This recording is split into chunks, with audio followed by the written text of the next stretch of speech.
Hi everyone, thanks so much for joining me for another installment of my live Q&A. My name is Amanda Augustine and I am the career expert for Top Resume, Top Interview, and our international site Top CV. Thanks so much for joining me today. As I've mentioned over the past week or so, we're going to be doing these weekly Q&As for the foreseeable future to answer any and all questions you have about job seeking. And the first one I did was very specifically about resources to find employment opportunities, during this pandemic.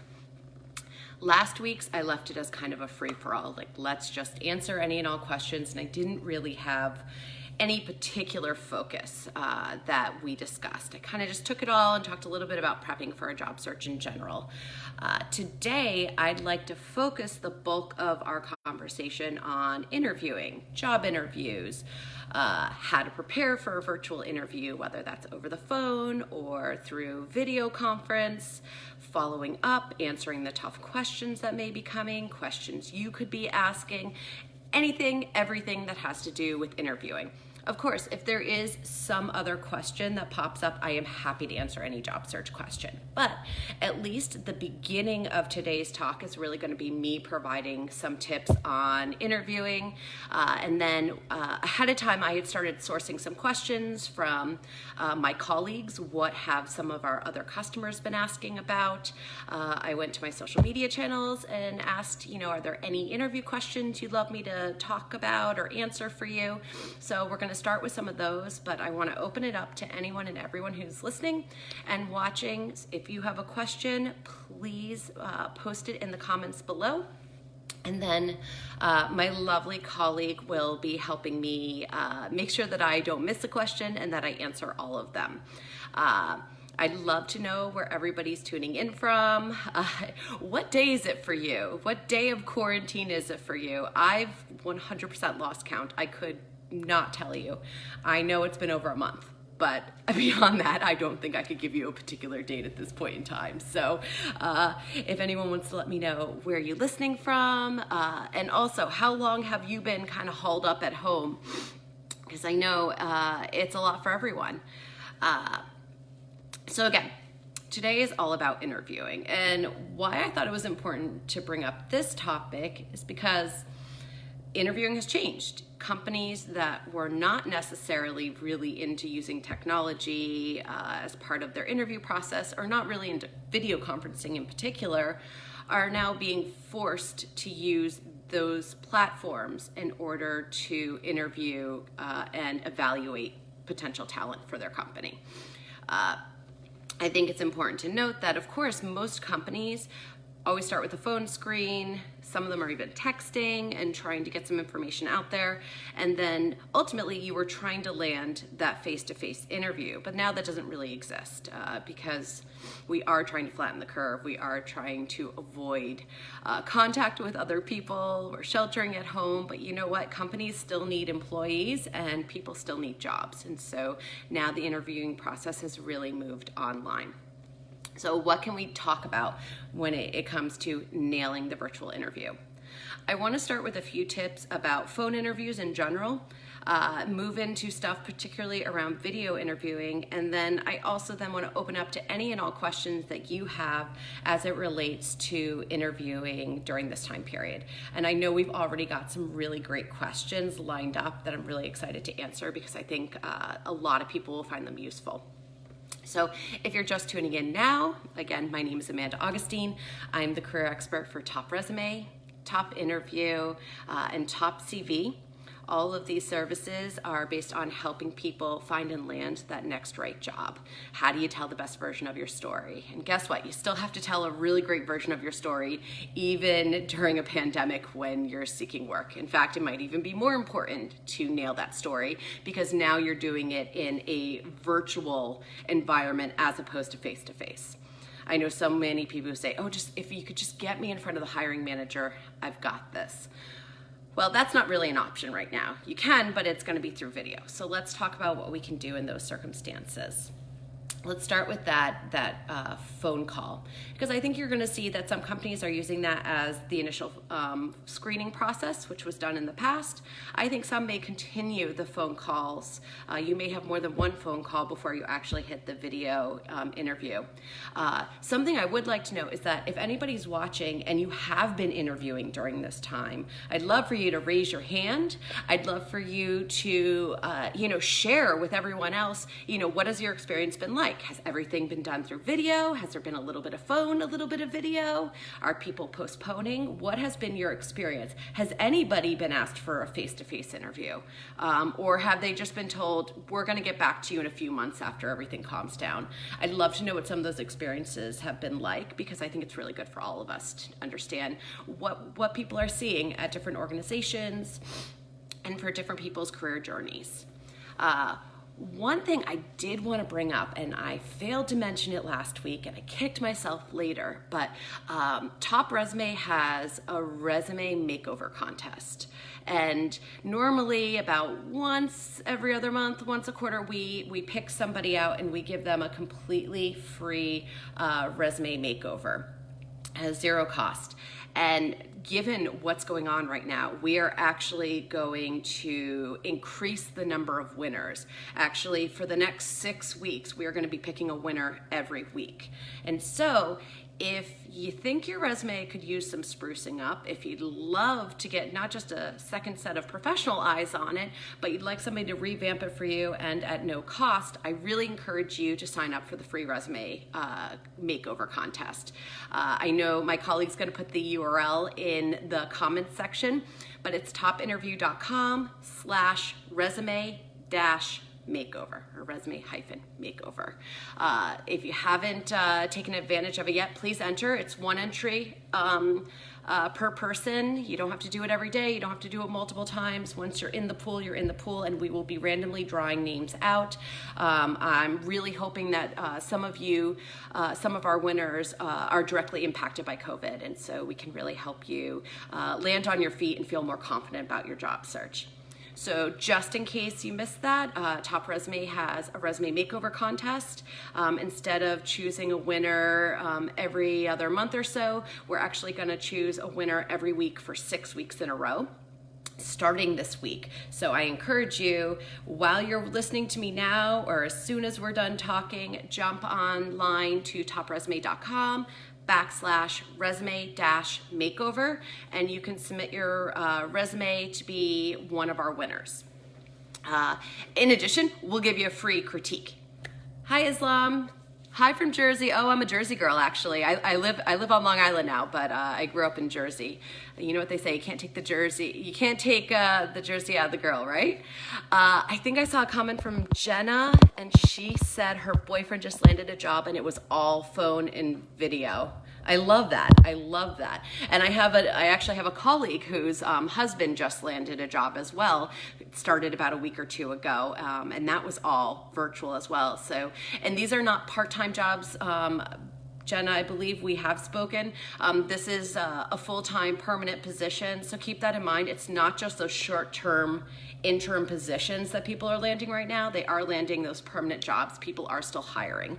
It's going to be more of the critical needs, not the, we think we'd like to hire this position right now. So I think that's great to keep in mind. Michael was saying, one company said if I was hired, I'd have to meet someone at the office to get my computer and then start working from home. Okay, hey, that's as close as we can get to social distancing. That sounds great. I think it's interesting that they can't just mail it to you, but I guess that's another story for another day. But I'm glad to hear you were talking to them. Okay. So now that I've talked about the contest, which I think is really awesome, and I'm so glad that Top Resume is doing this, let's talk about the phone screen. It's something that went on in a traditional interview process before we were all forced to stay at home, and it's important because oftentimes it's the deciding factor as to whether you make it to the next rounds of the interview. And so let's talk about a few things. One, I would get yourself something like this. I'm not necessarily promoting one brand versus another. I happen to use AirPods. My husband is a Google phone kind of guy, and he has something else he bought off Amazon.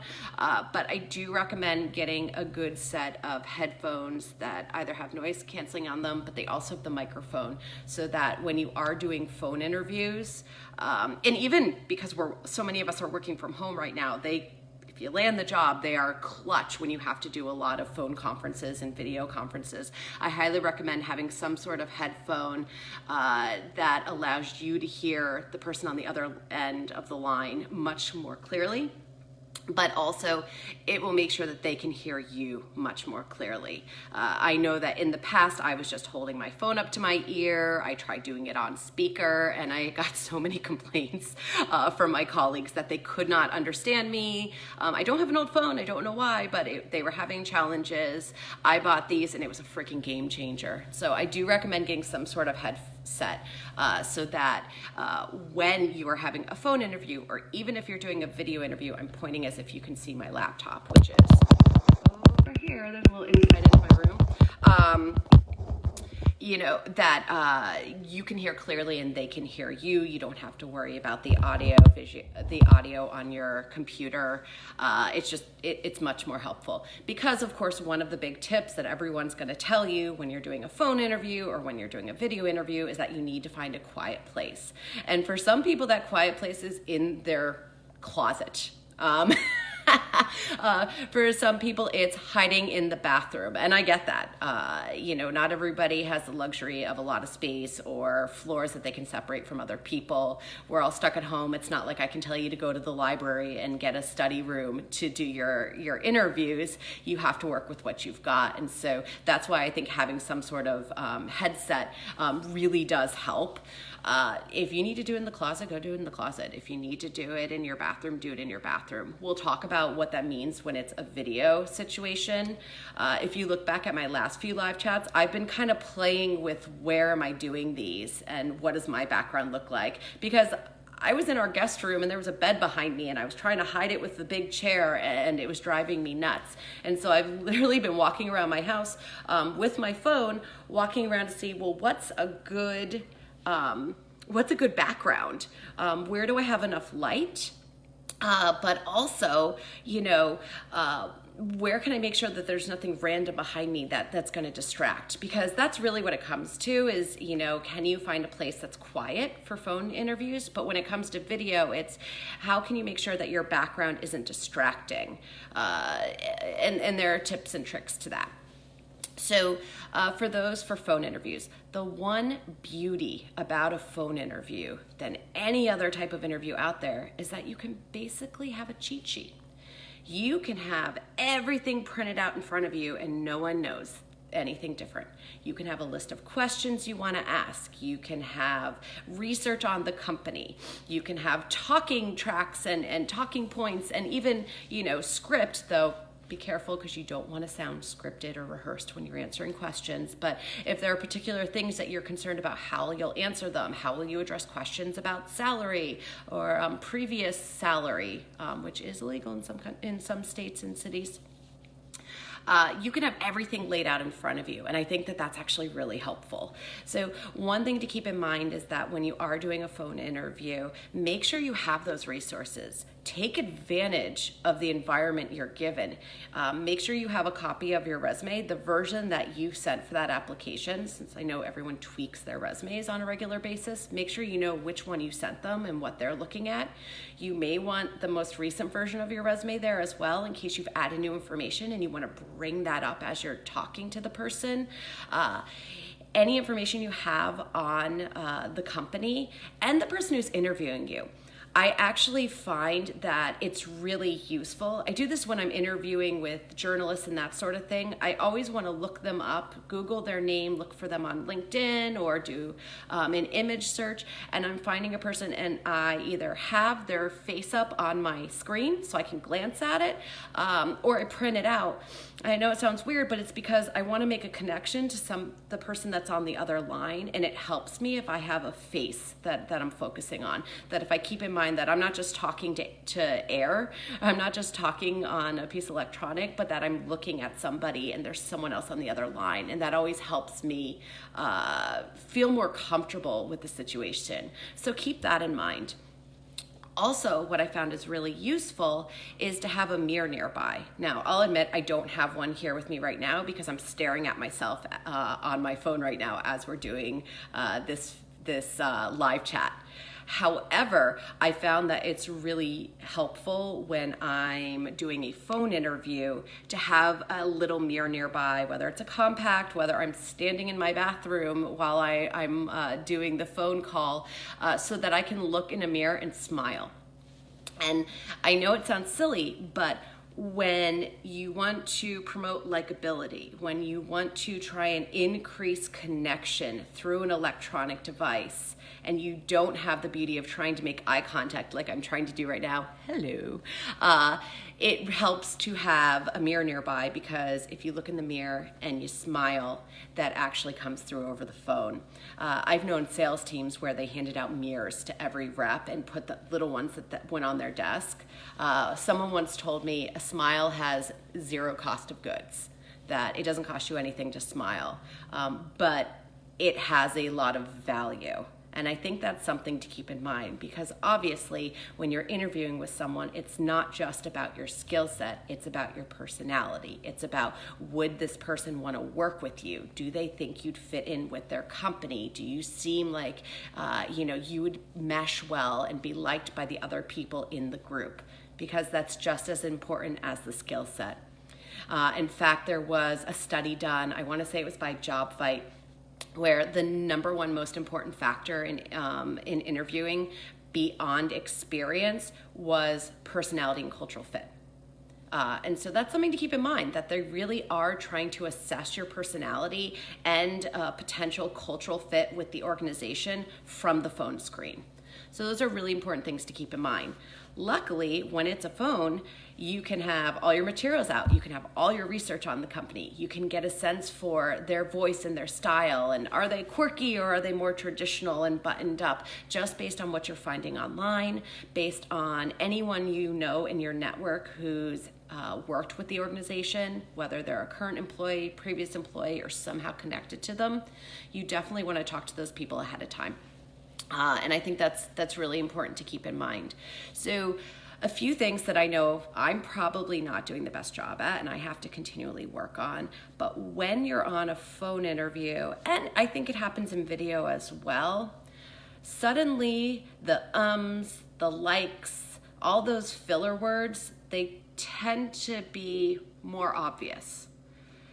If you find that you're one of those people that is frequently inserting the word like, or so, or any of those things where you're using that to transition from one thought to another when you're trying to gather your thoughts, that's something you want to be really cognizant of, and you want to try and eliminate as much as humanly possible. And the best way to do that is to have a test run. Either do a video on your phone and record yourself, have a conversation with a friend, work with an interview coach. Top Interview has interview coaches where they'll record everything. And really, it's play it back and listen to yourself. And as somebody who has to do this all the time, I know how much fun it is to listen to yourself. I actually hate it personally. But you learn so much about how do you communicate, what do you say, what are some of the pitfalls in your communication, particularly over the phone or via video, that you would have not necessarily noticed if somebody hadn't pointed it out to you and handed you a recording to listen to or watch. So I think that's really important to keep in mind. Some other things. You may have to get creative about your surroundings, particularly when it comes to a video interview. It's not as easy as just holding up your phone or sitting at your desk, because a lot of the things you're trying to control are the lighting. I think lighting is probably one of the most difficult ones, and also angle of your camera, because nobody wants to stare at a double chin. Nobody wants to stare down at your forehead. You're trying to have some really good light. There studies been done that, you will come off as more likable if you have good lighting. And that's a challenge to create if it's not a sunny day and you can't point your camera and face a bright window and all that sort of stuff. I know I've messed with it a lot. One of the interesting things is you're gonna have to get creative. I will fully admit right now, my phone is on top of 2 big plastic Tupperwares, like, storage ones. They have my child's clothes that he no longer fits in. I have 2 of those stacked up. Then I have a little rest for my phone. And then I realized it was still just a little bit too low. So I ran into my bathroom, emptied out a box that holds a bunch of my makeup, turned it upside down, and now that's sitting on it. So I've got this random apparatus going on, but it turned out it was the right height, or the best I could get. With the limited resources I could find in the room, and still have the light around me. I took some of my lamps, and I have some extra lamps plugged in front of me so that it has a bit more light around me. You want to be careful, because if the light's directly behind you, you'll actually look really dark and in the shadows, and so you want to control those things. The most important thing when it comes to getting your environment right is that you have to give yourself time to test it out. Don't do it 15 minutes before the interview. Do it that morning. Do it the day before, so that if you do need to suddenly find something else to stack up to get your laptop or your phone at the right height, you're not rushing around and then show up to your video interview sweating and, not with your thoughts gathered because you were running around and you had to switch focus for a bit. Also, do a test run. You have no idea what software this company may ask you to use. Some will say, hey, let's just FaceTime. Some will do a Google Hangout. There's Skype, there's Blue Jeans, Zoom. Everybody's using Zoom right now. All the teachers are using Zoom for the classrooms. There are a lot of different softwares out there. Find out which one they want you to use, and make sure you download the software ahead of time. If you already have it on your computer, you want to make sure that you've checked for updates, because sometimes those updates can take hours, depending on what's going on, or at least they could put a kink in your plans. So try and do all that at least a day in advance. And I would practice, even if you can't replicate the software when you're testing with somebody, because maybe it's proprietary, maybe you don't have a Blue Jeans account, so you can't go in and test that out. But you do want to test, how clear is my laptop camera? I actually tested this with my colleague because I've been doing these live chats on my phone, and I wanted to see if I could switch to my laptop, because actually you get this whole dashboard with Facebook and all these extra features. And we tested it out on a test page, and she's like, no, it's honestly, your camera on your laptop is really fuzzy. I don't know why, but it's not good. So we're back to the phone. But you know what? I wouldn't have known that if we hadn't tested it out. On my end, it looked fine. On her end, it looked awful. And so that's something to keep in mind, is that you really do want to take a few minutes to test this out. If technology is not your thing, all the more reason to get some help. Call up that friend who is tech savvy and ask for some pointers, and also test it out with them.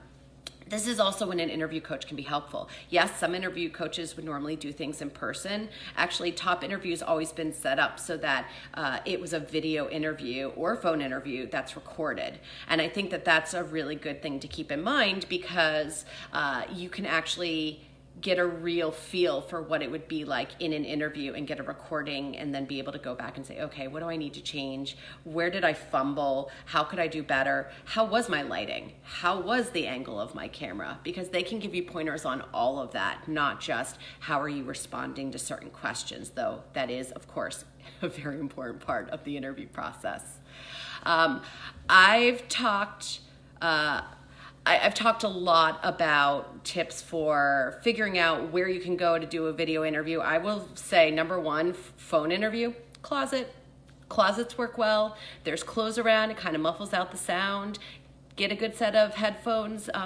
You can get them, you can have them mailed to your house, which is a beautiful thing. You can have them that are plugged in. I mean, a lot of phones come with them these days, but definitely have some sort of headphone. Don't do it on speaker.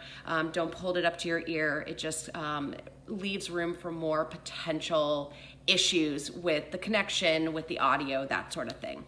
When it comes to video, a couple tricks. Of course, the blanker, is that a word? The more blank, the blanker your background is, the less complicated, the less distracting your background is, the better. Before, I was doing these in a room where I was sitting in a chair, and frankly, if I turned, you'd see a bed with a big red bedspread. And I was like, I can't do that anymore. Now I'm in a room where I'm up against a blank wall. Look and see if there's a spot where you can set yourself up. Like me, grab some storage Tupperwares, put your phone or your laptop up, and see if you can get a piece of blank wall. If you have to go into, say, a closet or a bathroom or something like that to get some privacy, a really good trick, bring in some lamps. Always bring in some lamps so you get some extra light, and experiment with how much light you need to make yourself highlighted and in a nice glowing warm light. Again, that's also a likability factor. Try and aim for a warm light as opposed to like stark white light. But grab some bed sheets. I know it sounds silly, but see if you can tack up a bed sheet, behind you so you have a blank background. It actually works. Can you tack it to the wall in the bathroom? Or do you have just a blank wall behind you in the bathroom? Do you just need to remove the towels from the towel rack? Those little things, believe it or not, it actually works really well. It's the same concept of you're just trying to remove the distractions. You want the focus to be on you, your voice, the connection you're making, the smiles you're giving. Again, I think that's one of the biggest challenges with the technology is that we still need to make a connection. Even though we're on this electronic platform, we're not face-to-face with them. We can't sit there and shake their hand and talk to them and get that feel in person, but you still need to try and engage that other person and make a connection with them beyond regurgitating your resume, right? If you're in a video, it's all about making eye contact, having a warm light around you, smiling, those sorts of things. Using some body language, but make sure it doesn't hit your device so that everything doesn't start shaking. Making sure you're dressed for the interview. I do caution people that if they're in a video interview, top to bottom, dress yourself for the interview. Don't just dress the top of you. And I know that's a joke, and so many people are doing video conferences and that sort of thing in their PJs. Doesn't matter. When you're interviewing, you're still trying to interview and dress as though you already belong at that company, right? Perhaps it's a little bit more casual because you're home, but you do still want to dress up however you would dress for an important meeting if you worked there. Do yourself a favor and just put on the bottoms as well. Don't do the sweatpants or yoga pants and then, the button down and the blazer or the, polo shirt or whatever it is on top. And the reason I say this is because guaranteed the one time you do that is going to be when something falls down and you have to stand up to pick it up, or somebody rushes in the door and you turn around to run to stop them, and they're going to see that you're in your pajamas. Now, it might be a funny anecdote and maybe it's really memorable, but perhaps there are other ways to be memorable in the interview that are more professional. So keep it in mind. You got the interview, put the dress pants on too. It won't kill you. It's not going to be more than an hour or so anyway. So fun fact. I thank you everyone who's joined me. John, I see you. Cardillo, I miss you. We need to talk shop soon. Julie, I saw you on there. Michael, thank you so much. It's so great to see everybody on. Richard, I will get to that question, I promise. Hi, Islam. Okay, if you're just joining me, my name's Amanda Augustine. I'm the career expert for Top Resume, Top Interview, and Top CV. And today we're talking all about job interviews and what you can do to be your very best self in a phone interview, a video interview, and how to answer some of those more challenging questions. Something I want to point out is that for anybody who's currently on the hunt, if you'd love to have your resume reviewed by a professional set of eyes and perhaps get a free makeover, Top Resume has a resume makeover contest. And instead of picking a winner every couple of months, we are actually picking a winner every week for 6 weeks. It's our little part to help everyone out there who is struggling during this time. So if you go over to topresume.com/resume resume-makeover. You can enter to win a free resume makeover, and at the very least, we will also give you a free resume review. So please check that out. But let's get back to interviewing. So I'm gonna scroll up a little bit and see what questions have been asked already. Okay, and of course I'm shaking you guys a little bit. Okay, let's see. I have 7 years experience at one job that I started part-time in high school, and by the time I ended, I was working within my major. Do I put the original start date on my resume or the date of my last role? Great question. When you've spent multiple years at a company, even if some of it was while you were in school, what I would recommend doing is that you start with the company name and you start with your original start year and your ending year. You can either choose month and year, or you can just do year. It's really based on your whole work experience, what is going to work best for you given employment gaps and things like that. And then underneath a little blurb about the company, you're going to list your most recent role and the start and end date for that period. And then underneath that, you would put one of the role you were in previously. So Islam, I don't know how many roles you held within those 7 years, but my recommendation would be to put all 7 years on there. Maybe if the stuff in high school is really not useful, maybe start with college or university. Start with whatever role you held there, and maybe make a note that said previously worked part-time between X year and X year. Additional details available upon request. But I'd put at the very least the time you spent at that organization from when you started university to now. Start with the most recent role, focus most on that and talking about your role, your responsibilities, and then your output, your contributions, the results you helped achieve, your accolades, your accomplishments, that sort of stuff. Focus the meat there. Underneath that set of information, then you would put in your previous job title with a little blurb about what you did. But again, when it comes to your resume, something to keep in mind for everyone is that your resume is a marketing document. It should be carefully curated. It is not like a university transcript where every detail has to be in there. You get to pick and choose which details you share or which ones you elaborate more on. And so focus on talking about the role that you ended there with that is, in line with what you want to be doing next. And then have less information, more of just kind of a footnote about what you did much earlier on when you were much younger. And that way it shows that, look, they kept you for 7 years. You started part-time and you moved all the way up. That is impressive. You want to show that progression, but you want the emphasis to be on what you were doing most recently and how it relates to your current job goals. So great question there. And that can be for anyone. If you worked at a company for 20 years, you are always trying to break that into either when you received different promotions, when you received different job titles, when you had increases in responsibility or budgets or that sort of thing, because you're trying to show how have you grown as a professional, how have you learned more, how have you become better at what you do over time. Great question. I was with the company for over 10 years and I held 5 different titles during that time, and they were all really different. So that's a fun one. All right, Richard, what do you suggest older workers do who have retired but are going back to the workforce? How do we explain our gap in recent experience? Oh yeah, that's a fun one.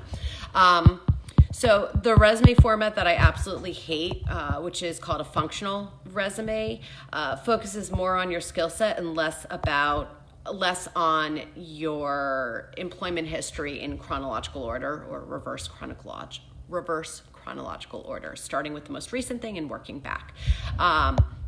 So a couple things to know.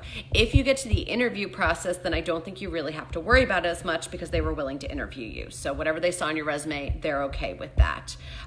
It's more about talking about, what have you been doing since you decided to come out of retirement to sharpen your skill set. Now, depending on how you're coming back into the workforce after retirement, I know a lot of people come back in a consulting capacity because they can work their old network. and then they can find, almost freelance work or contract work based on their knowledge base. If that's not necessarily your career path and you're coming back, there are two things. One, if you're going back to the same work you were doing before, you want to really highlight some of the accolades from the past. There's nothing you can do to really hide the career gap, right? If there's a huge gap because you've been retired for many years, it is what it is. There are some things you can do though. One thing is that you can do something known as a skill-based volunteer opportunity. If my colleague could be so kind as to write that out, skill-based volunteer opportunity, SBV is the acronym for it. There are a few sites that are dedicated to that type of work. And basically what it means is that you're offering up your expertise to a nonprofit or a cause that really can't afford to pay for the expertise, but is looking for help. Why I say this, it's a great way for you to kind of get back into things. And it allows you to leverage your experience and to kind of get back in that game and do what you know best, while you're maybe, learning or sharpening some of the skills, learning about some of the newer trends in your industry, that sort of thing. The other thing is you can put it on your resume as legitimate work. And while there will still be a big gap between that role and your previous one, it is showing that you've been doing something right now, and that's always appealing. Something else is based on kind of the work you do. If you could informally offer up your services to friends or former colleagues on a contract basis or for free, do it and put it on there. There are also a lot of sites available where you can look for some of those part-time opportunities and that sort of thing. And frankly, people know that you're coming out of retirement given what's going on in the job market. AARP, who's a partner of ours, they have a lot of resources specifically for that, where people are expecting the candidates to be coming out of retirement for opportunities. So definitely go check out their site as well. I think there's a lot of great resources there that will help you. For anybody who has a gap in employment or in work experience on the resume, when you're trying to explain it, there are little things we can do on the resume. Of course, we're always trying to fill in what have you been taking? Have you taken online courses? Have you taken, well, you're not going to be taking any live courses in person right now, but there's plenty of online ones for career development. Whether you were doing speaking things, whether you were writing content on your expertise, whether you were volunteering. And again, there are still plenty of volunteer opportunities that can happen in a virtual environment right now. Those are things that will help you with the resume portion. If you get to an interview and they want to know, well, what happened, man? Looks like you were unemployed for quite a while there, or you have been unemployed. What's going on? What's important to focus on is what have you been doing with that time that's of value. So and there's a great meme going around, I don't know if anyone's seen it, where so I see there was a gap, in your experience in 2020, what were you doing? And the candidate says, washing my hands. I'm like, yeah, it's pretty true. Washing my hands, wearing a face mask a lot, trying not to breathe near anybody. For those, if you get into an interview situation and they say, well, what were you doing with that time? You don't want to just say, well, I was looking for a job. Obviously, you were looking for a job, but what else was going on? If you were taking care of a loved one, if it was something like that, you might mention it, but keep the details to a minimum. You're not trying to get into that too much of that personal information.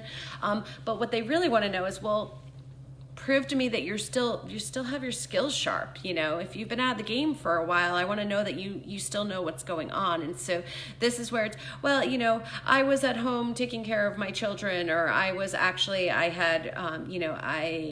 had retired and I found out that, I'm just not ready to retire, or, I was taking care of a sick family member. But during that time, while I was still looking for new opportunities, I was also following this really amazing podcast in our industry that talked about this.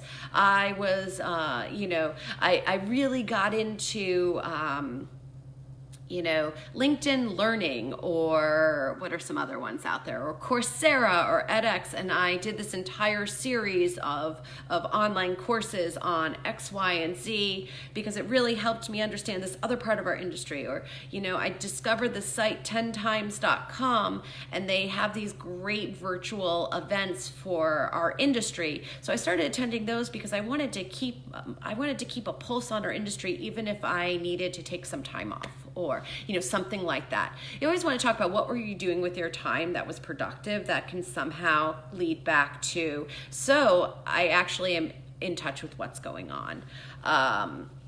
I was actually doing some volunteer work during that time. I was actually, those are the types of things they're looking for. So even if you don't have any of that and you're not too sure what else you could say, start looking for some of those opportunities. And we have a really great resource on Top Resume about how you can, focus on professional development through online classes, online courses. We have this amazing article that has this huge collection of resources out there. That would be a great link. If my colleague could share that in the comments, I think that would be really helpful because there are things you could pick off of there to say, well, actually, I've been working on these things. I've been staying in touch with this. Whatever it is, you just want to show that you've also been keeping a pulse on your industry. Could even be that you've been just, making a point to having a meeting every week with someone in your industry to get a sense of what they're seeing and what's going on, so you could, keep your skills sharp. That's a great question. Let's see. Okay. In 2007, I started as a customer service rep, graduated in 2012. I worked in HR in that company till 2015. If I put 2007, okay, so the concern is that I started at the company before I had my degree. And, I'm concerned that they will see that I worked at the company and they're going to think I have all these extra years of experience that I don't. Here's what you do. You're going to put the company name, you put 2007 to 2015, or even if you just want to focus on college, 2012 to 2015. You put your most recent title and how long you were doing that, and then you put the specific dates next to the job title. So they know that you were at this company for this amount of time, but you were only in HR for this amount. And then underneath that, you would have your other title and the other amount of experience. There's a couple different ways to do this. In truth, you can either, if your customer service role is really not something you want to dwell on, I would actually start by putting the dates for your entire experience there next to the company name.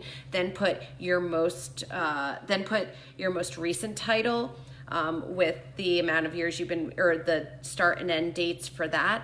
And below that, I'd put a note that started in customer service and worked my way up to HR for this year and that year, something like that. There's a couple different ways to play it. Honestly, it would be really useful to have a resume writer help you because they can craft that. There's a couple different ways you can do it. There's no standard rule. It's which is going to look best based on what you want to emphasize or not emphasize. But you can still put the full years of experience. You're just putting that next to the company name, and next to each individual job title, you would put the specific amount of experience. Champion, thanks so much. I'm so glad you liked our resume critique. I will say we're truthful. If you have great things on there, we tell you it's great. If you don't have great things, then we don't. That sounded really cruel, but I mean, we're gonna tell it like it is. Hopefully not offending anyone, but we want you to have a very clear look at how your resume will be evaluated, both by the technology as well by a human being. Okay, Michael says, I have so many qualifications, both in paper and experience, but difficult to summarize them in just 2 pages. How should I do that? And most of my qualifications are professional expertise 1. I'm not too sure what that second part means, but okay. I got a lot of experience. I've got a lot of accolades. 2 pages, that's hard. The reality is you really do want to try and get it to 2 pages. Every once in a while, we will spill over to 3 pages. If you are in academia, if you are in a scientific field, and you're using what's known as an academic resume or an academic CV, that's a different ball of wax. Those documents can be rather long. But if it's a professional standard resume, you want it to 2 pages. At the most, maybe it spills over to 3. Here's the deal. You're only going to really emphasize the last 10 to 15 years of experience. That's kind of the cutoff point. You don't really go beyond that. You may mention it, you'll put a career note, you'll put earlier experience and just put titles and company names or something along those lines. And we do have some really great articles on that. If we can find the article, my dear colleague, the one where it's the ideal page length, the one I wrote on page length, that one specifically talks about not only why is that page length the optimal one, but what are some of the tricks to get it down to 2 pages when you have a lot of information. A couple things to note, Michael, is that you want to emphasize the most recent experience. You want to stick to the most recent 10 to 15. That's what you're going to emphasize, because although you may have done some great things 20 years ago, the employer really cares about what you've done more recently. Other things to note is that you're really going to pick and choose what you share based on very specifically what you're doing now. And then if you have many roles where the responsibilities were very similar, you're not going to reiterate it for every single role. You're going to put it in the most recent role that it applies to, and detail it out and do a much more pared down version of it as you go farther back in history. So that's a couple of the tips. If my colleague can find that one article on, it was written by me, and it's on, the ideal page length or something along those lines. It's a really good one. Something else to keep in mind is that there was a study done by a company called Resume Go where they, I think, had recruiters evaluate thousands of resumes of all different levels of experience. And what they found is that recruiters preferred a 2-page resume, I want to say 2.3 times over any other page length, regardless of your years of experience. And so what I found is that for those who have a lot of experience, the clear message is get it down to 2. That's what they want to focus on. And for those that are younger and don't think they have enough to make 2, it's not make it 2, it's if you truly have enough information, don't be afraid to go beyond 1 page. That's really what I got from that. Okay, popping back up. My resume format wasn't great for ATS. Oh yes, so one of the things that our resume review does is that we tell you this is what the technology would see. This is what the hiring bots, the applicant tracking software, that recruitment software, when your resume goes through, this is what it's going to think your name is, your most recent job title, your contact information. This is what it thinks your top skills are based on the content of your resume. If you look at any of that and you say, oh my gosh, that's completely wrong, then you know that there's something going on with your resume. Another trick you can do, other than, of course, getting the free resume critique at Top Resume, or internationally, if you have a CV, you go to topcv.com and you can request a free CV review. In both those circumstances, that will help you know what the applicant tracking system is doing. But also, you can copy and paste the content of your resume or CV into a plain text document. And if when you paste that over, you get weird symbols, if information is like not in the right place, if everything's jumbled up, then you know that there is an issue with the formatting of your resume or CV, and that it's not going to fare well if it goes through an applicant tracking system, which the majority, at least, it's over. There are 2 differing reports out there. One says 95%, one says 98%. I can't tell you which is right, but it means a whole lot of Fortune 500 companies use them, and it is starting to be used by smaller companies as well.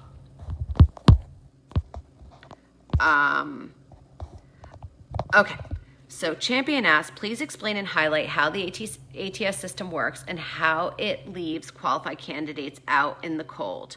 Yes, applicant tracking systems are the devil. They are not made for with the candidates in mind, frankly. They aren't. They're made with the recruiters in mind, because in the mid-90s, things started changing. Monster, Hot Jobs, Career Builder all came out, these huge job boards, and it was very new. And suddenly, it was so much easier to find and apply for jobs, which was great. However, it also meant that these recruiters and hiring managers who were used to getting a certain number of applications, that was now multiplied by quite a few. I mean, the average job application gets 250 average job listing gets 250 applications. I mean, anything I've ever posted has gotten definitely a lot more than that. It's quick, it builds up. And so they built software to try and address this concern, because there was no way that they could look at every single application. It just wasn't feasible, especially since if you're a recruiter and not just a hiring manager, you're typically in charge of multiple job listings. And so take that 250 and multiply it by the number of jobs you're trying to fill, and it gets real crazy real fast. So the way the software works is that it scans the document, it parses out the information that it can try and figure out and say, I think this is a skill, I think this is the experience, I think this is the contact information. It's continually evolving, it's continuing to get better, it's actually getting even a little bit more intuitive, but it's still not fantastic. Depending on the words that are used in your resume or CV, depending on the file type you have it saved as, depending on the formatting of the actual document, really determines how well or how not so well that applicant tracking system is going to render your information and evaluate you. Applicant tracking systems are much better at eliminating what it deems to be the least qualified, as opposed to cherry picking the most qualified candidates out there. That's just a fact. It's not as good at that. And so what you're trying to do is tweak your resume here or there, optimizing it in both format as well as keywords, so that you're really mirroring what you're seeing in the job description, so that it will deem you in the pile that should be left for the human to review. So a couple things to keep in mind. If you start getting fancy, if you put any images in your resume or CV, they're not going to be read. They can't read what the picture is. They can only read what words are in there. If you're going to use columns on your resume, you can only use a column if it's on the left-hand side of the resume. For whatever reason, applicant tracking system can understand that. But if you use, a column all the way on the right side of your resume, it can't read that, and that information gets all messed up. If you're using a Word document, you can't put important information such as your contact information in the actual header or footer of a Word document. That information often gets either not read or scrambled.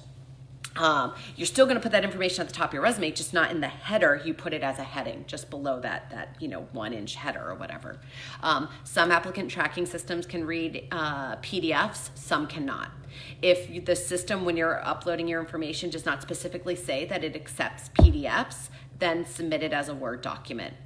Now, the PDF is always the preferable format because it keeps your design, your format intact. That's great if you're emailing it to a friend or a networking contact or directly to a hiring manager, because you've already made contact. It's great, if you're printing it out and giving it to people, that sort of thing. But when you're actually applying to jobs online, always have a Word version ready to go, because that is the best format. We have a really, really great article. I went really deep on there's actually 2 articles, and if my colleague could share them, she may already have done that. We have one that's called What is an ATS? And it's a long article, champion, so get ready. But it goes through every element of the applicant tracking system and what you need to do. And then it also, and then there's another article that's much shorter that I wrote that's really more about like how do you determine if your resume or CV is ATS friendly. But the big one includes some of that same information. The big one is just like the whole enchilada.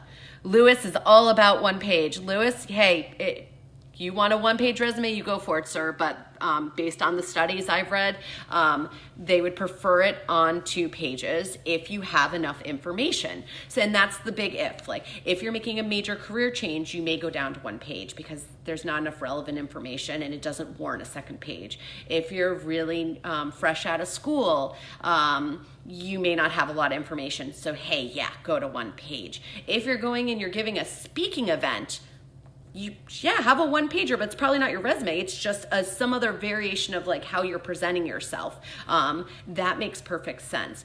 But if you have enough experience, your resume should be more than just, a transcript of your work history.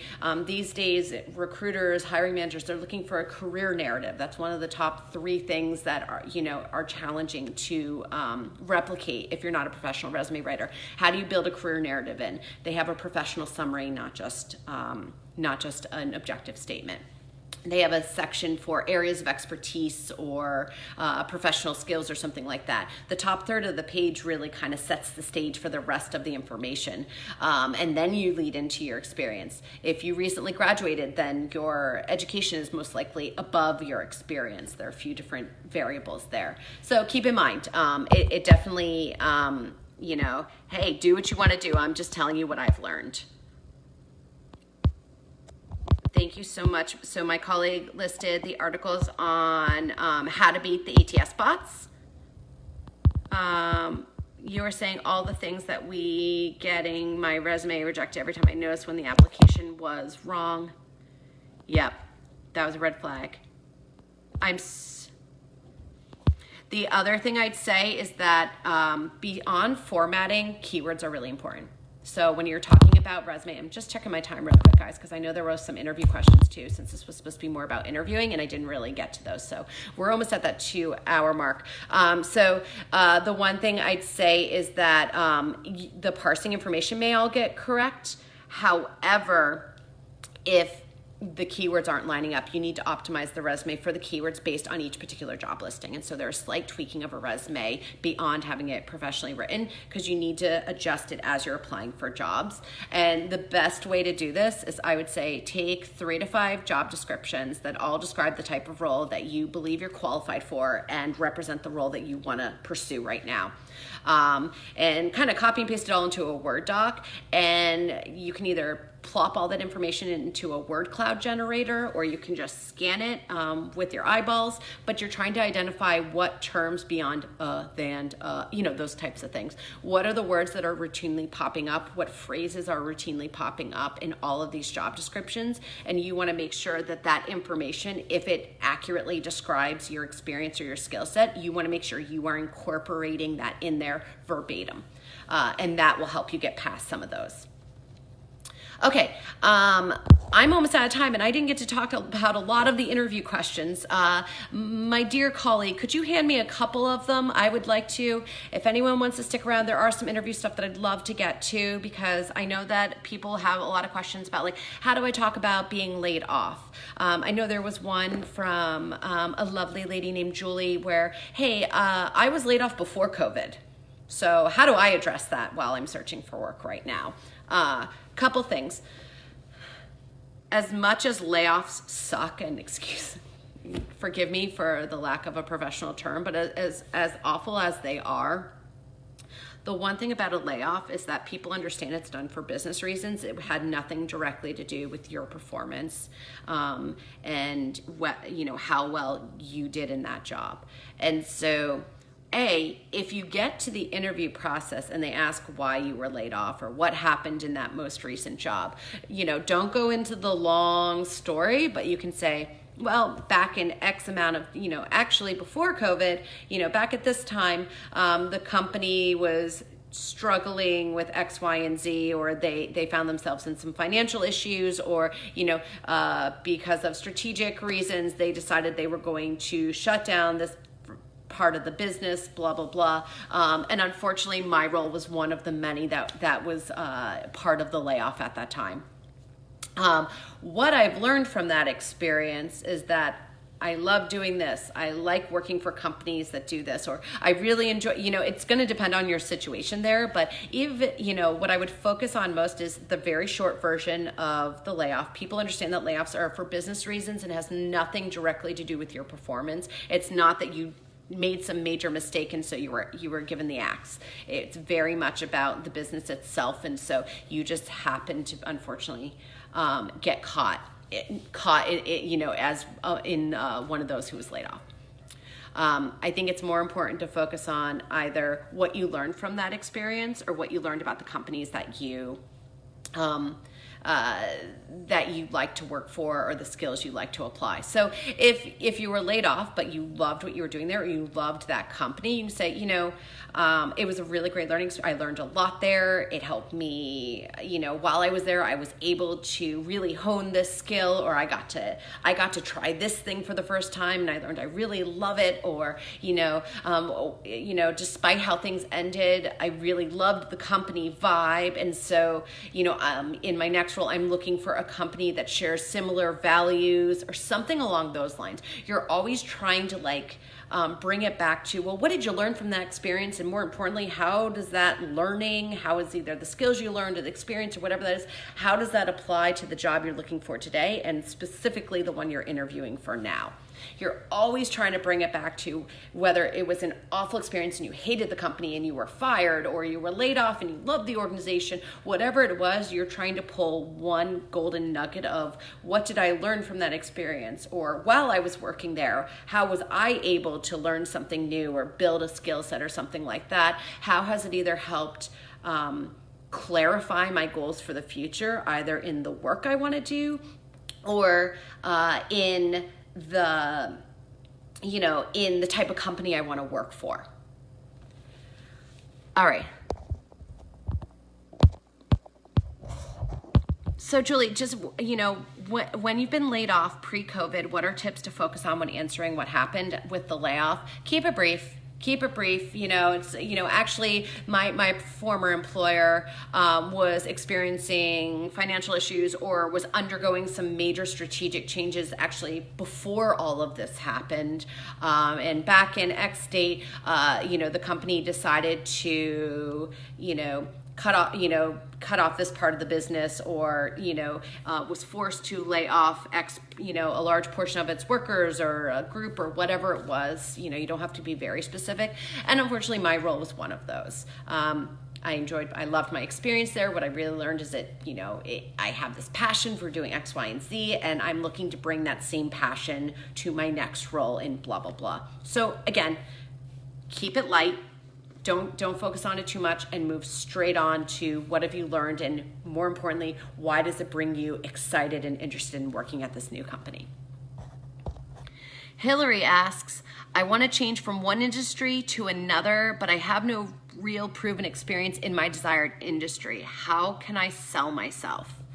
I love this. Okay, so I think it's really important that if you want to change industries, it's not just, I'm kind of open to any industry because I want to keep my options open. That might be the reality, but you need to get a little more strategic about it, because you need to be able to answer questions as to why do you want to move into this industry, and also how can you translate your experience so it's more palatable and more attractive in a different industry. What that starts with is that if you're trying to keep your options open, definitely do your research, start exploring, talk to people in different industries, look on job boards and see where there seems to be growth. There are a million articles out there, including those on Top Interview, Top Resume, and Top CV, that will give you a sense of where the jobs are at. We obviously know which industries, tend to be surging right now and which are halted based on what's going on. Think about what you're buying. Think about what you're still spending money on, and what are the things that, either you can't possibly do right now or spend money on.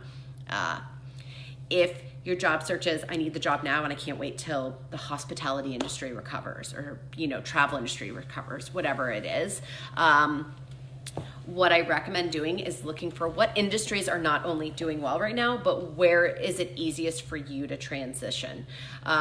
One of my favorite tricks is to go on LinkedIn and run an advanced search for people, first, second, third connections, it doesn't matter. Obviously, you're hoping for some first and second connections, but honestly, it could be anyone.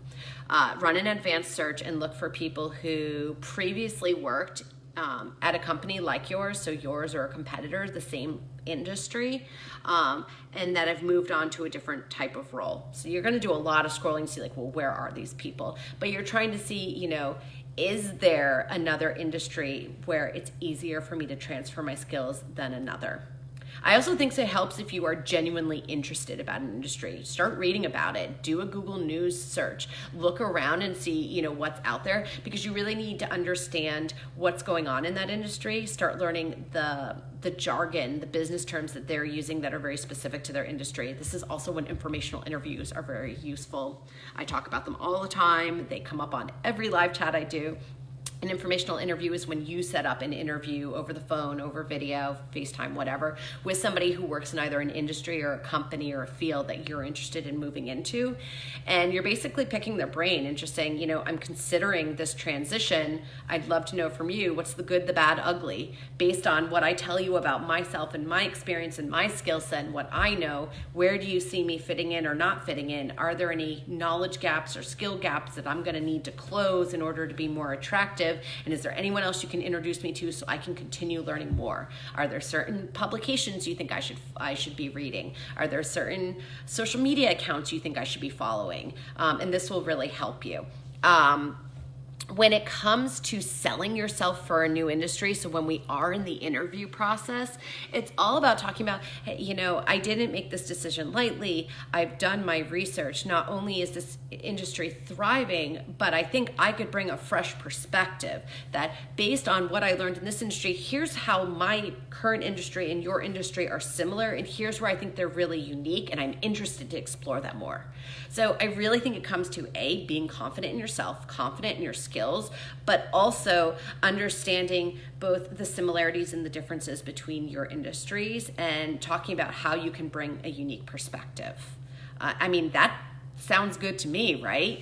I think some companies are always going to want people who are already in the industry. Some people are looking for that fresh perspective, and I think that's a great way to position it, that I've done my research, I have a good base knowledge of your industry. Here's how yours and mine are similar. Perhaps they both target the same type of customer, the same demographic. Perhaps the products we're selling, although different industries, can be marketed similarly in this way or that way. Whatever it is, you're trying to find where are those bridges between the two so you can explain that and then talk about what you've done to learn about the differences. And I think that can be really attractive.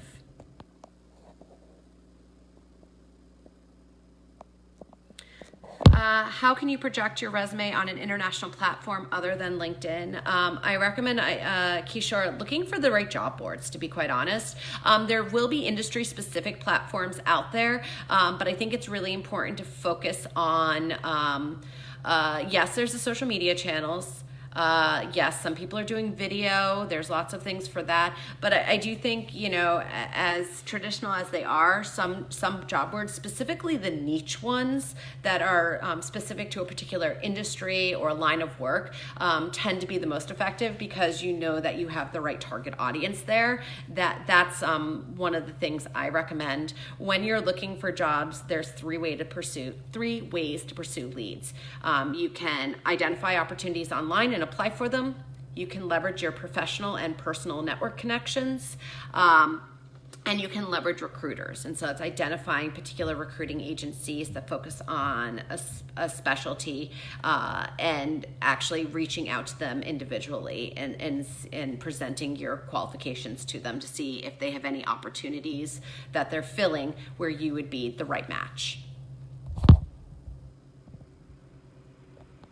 Okay, someone's saying how to highlight our accomplishments in the CV. I'm going to hold off on some of these right now because these are not interview-specific questions, but I am happy. It sounds like maybe the next one I should do is really specifically on interview tips. I will bring, Melissa, I see your question. No one knows this.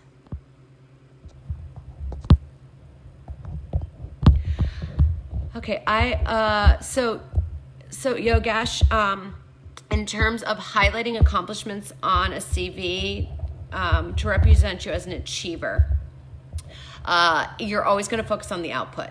And we have a really great article on doer versus achiever on Top CV that I think will be very useful to you. If my colleague could grab that article on Top CV that talks about achiever versus doer, I think that would be really helpful for Yogesh. But it sounds like I'm going to do my next one on just flat out resume tips, maybe go deeper into the ATS because that seems to be a real area of interest. Melissa says, I have a master's in organizational management. No one knows what this is. Should I explain this on my resume? Not getting any calls with this degree. So one thing that would be really interesting, Melissa, is I would specifically, I don't know what specific jobs you're looking for, but I would actually run a Google search where you put in like the title in quotes that you're interested in, and put "and" in capital, and then in quotes again, put Masters in Organizational Management or Organizational Management Masters. You're going to probably do it a couple different ways. And what's interesting is now when you do a Google search like that, there's a box that pops up. Google is curating job listings from LinkedIn, from Glassdoor, from all different places. I would even go on job boards and search specifically for the name of your official master's degree to see if any roles have that information in it. In terms of should I explain it, it's not going to help you unless it's relevant to the roles you're looking for. And so I think it's really important to see, well, what types of roles require such a thing or find that desirable.